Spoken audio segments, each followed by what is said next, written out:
So you know the basics about objects, and you know that this prototypes thing seems to be important. Let's have a look at this in a little more detail now.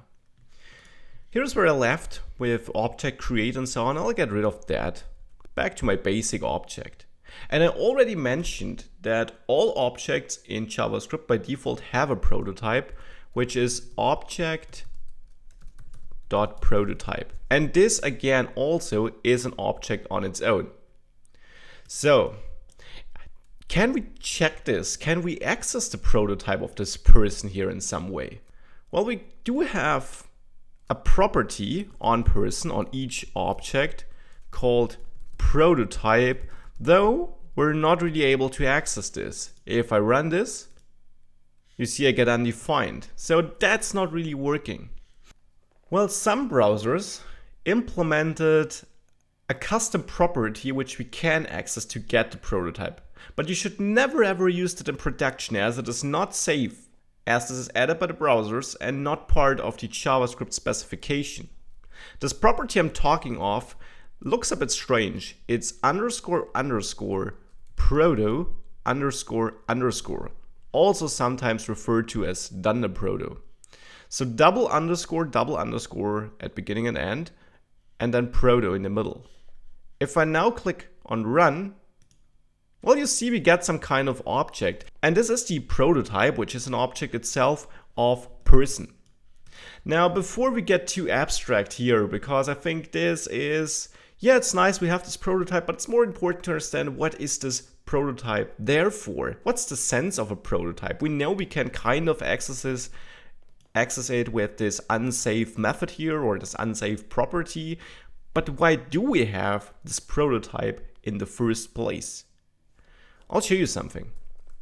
I'll first call anything as a method here. And unsurprisingly, I get an error. Next, I call toString here. And now watch what happens if I hit run. We get object as a string here.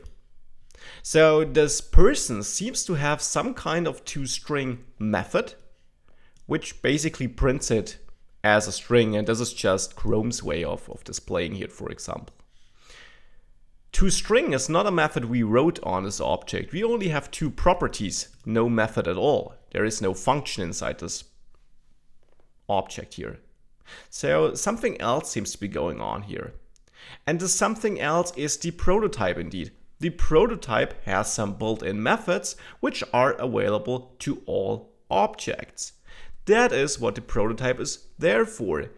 We can inherit from it, and this is JavaScript's form of inheritance, to get certain methods which the object we're creating itself might not implement on its own, but the parent object, and that is a difficult term here, but you can think of it as the parent the prototype has.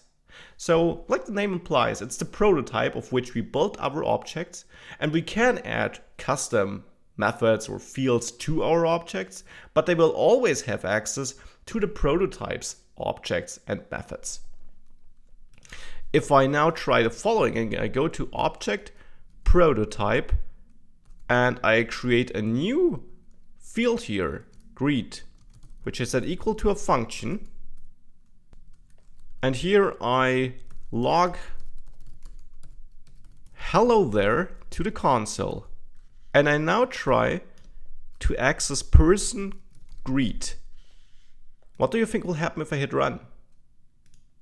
We see hello there, because I now added a new method, greet, to object prototype, which, as I mentioned before, is the root prototype all objects have in JavaScript by default.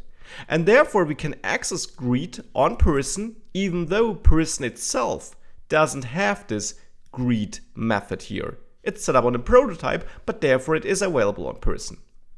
So we have a kind of a prototype chain here. We have here our greet call on our object, which doesn't have this greet function. So JavaScript will first, when it finds this code, see if object has a greet method, which it doesn't. It will then reach out to the prototype of object, and that doesn't always have to be object.prototype directly. We might have another prototype in between, for example.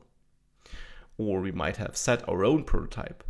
If it doesn't find it on the prototype of object, it will look to the prototype of the prototype, and so on. So this is this chain where JavaScript will work its way up through all the levels of prototypes an object might have inherited from. Now, of course, our person object here only has one prototype, object.prototype, but you'll later see examples for objects which have a custom prototype in between.